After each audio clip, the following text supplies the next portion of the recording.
سلام به دوستان تراشکار، علاقه‌مندان به ماشین ابزار.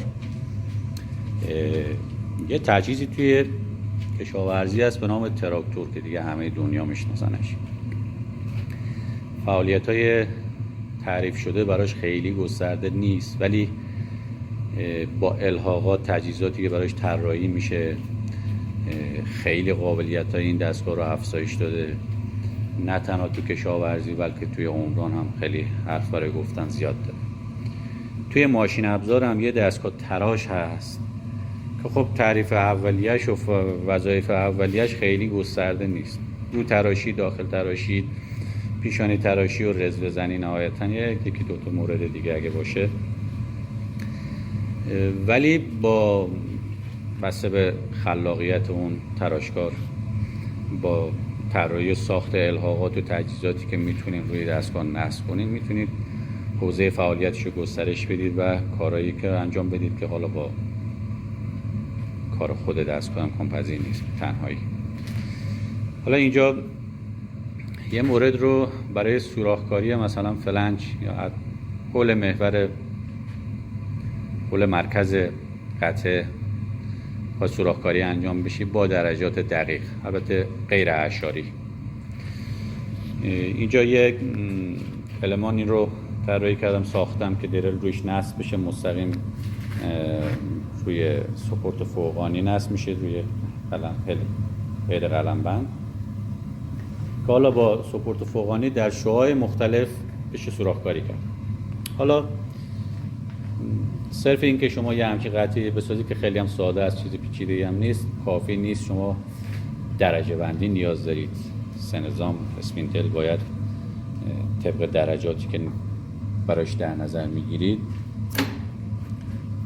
بچرخونید و تو زوایای مختلف، درجات مختلف بتونید سوراخ مورد نیاز رو روی موقعیت قرار بدید که بتونید سوراخ کاری بکنید. اینجا روی سه نظام 200 حول این قسمت پشت سه نظامش قطرش طوری در نظر گرفته شده شما میتونید با برش یه خطکش فلزی 36 سانتی متر دقیق تو این نقطه 360 درجه به شما بده. خب نصب بکنید روی سه نظام 360 درجه دقیق به شما بده. یعنی قطر این نقطه رو طوری در نظر گرفتن شما شاید روی سه نظام 160 هم پشت سه نظامش این قابلیت باشه. هر اینجا این مورد رو دیدید، شیار داره پشتش، احتمالاً این داره این قابلیت و درجات مختلف دقیق صحیح رو اعشاری نه، شما 360 درجه هر میلیمترش یک درجه به شما میده. ولی بازم شما درجه رو تنظیم میکنید، ولی خب اسپندل آزاده. حالا روی دنده سنگین، روی سنگینش هم که بذارید بازم ببینید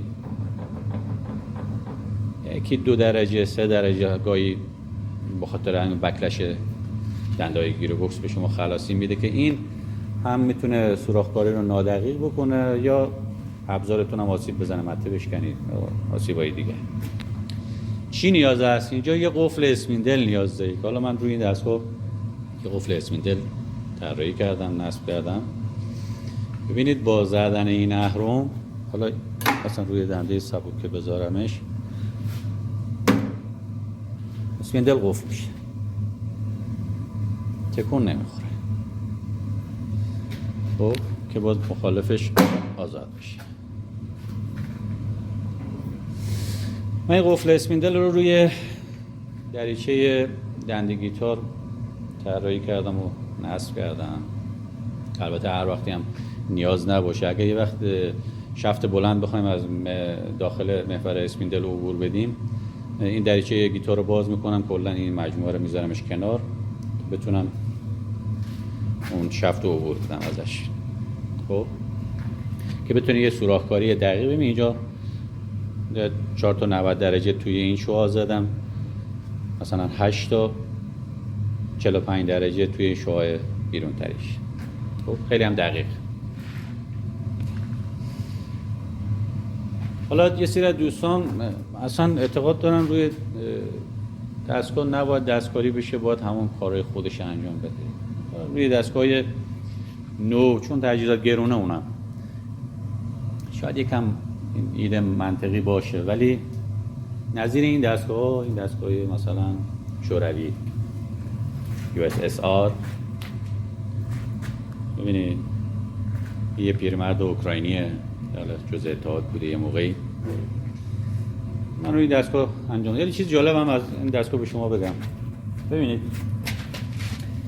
این دستگاه این چیه؟ این تسمه متغیر وریتور یا همون CVT که شما فکر میکنید یه چیز جدیدی است. این حدود 50 سال پیش روی این دستگاه تراش نصب شده، طراحی شده، ساخته شده. چقدر خوب کار میکنه. با چرخوندن این فلکه RPM رو تغییر میده. ببین استارتش بکنم.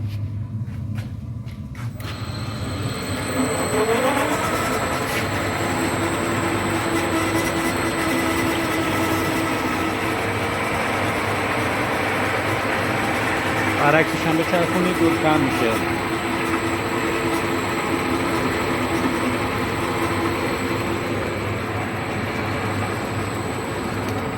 دور کم میشه ولی گشتاور نمیفته، گشتاور افزایش پیدا میکنه برخلاف اینورتر.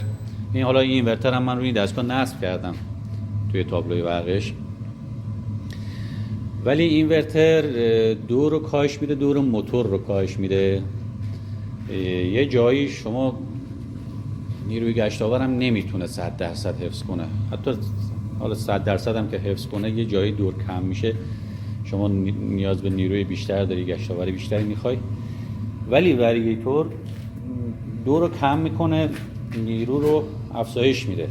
خب مثلا روی این دستگاه اگه شما بخواید ماردون تراشی هم بکنید، همین تجهیز رو بخواید بچرخونید، رویش تیغچه فرز نصب بکنید، روی دریل تیغچه فرز نصب بکنید، ماردون تراشی بکنید، با دور بسیار کم و گشتاور بسیار خوب و بالا کار بکنید. خب عرض کردم یه پیرمرد اوکراینیه، اوکراین قهرمان. خب حدود 50 سال 48-9 سال سن این دستگاه است. خیلی ها 48-9 سال بگم همسن کی؟ همسن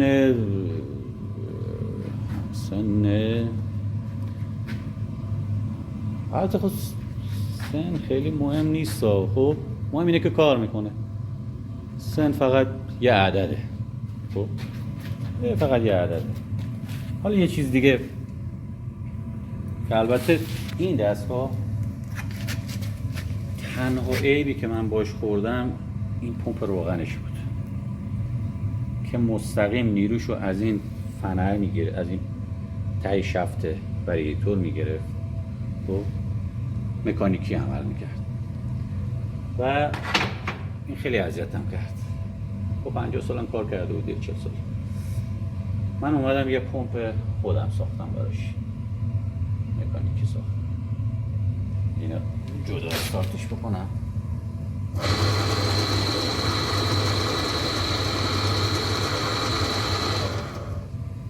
روغنم خوب میده، ولی نگیر روغن. البته من خروجیش کم کردم چون روغن زود خالی میکرد، دورش بالا بود. این روغنم خیلی اینو تمیزش بکنم یکم. این ساید گلاسش هم ترک بود. آره تنها مشکلی که این دستگاه خورد اذیت کرد همین پمپ روغنش بود که اینم خودم ساختم و نصب کردم. خیلی هم خوب جواب داد. مرسی از توجهتون. خداحافظ.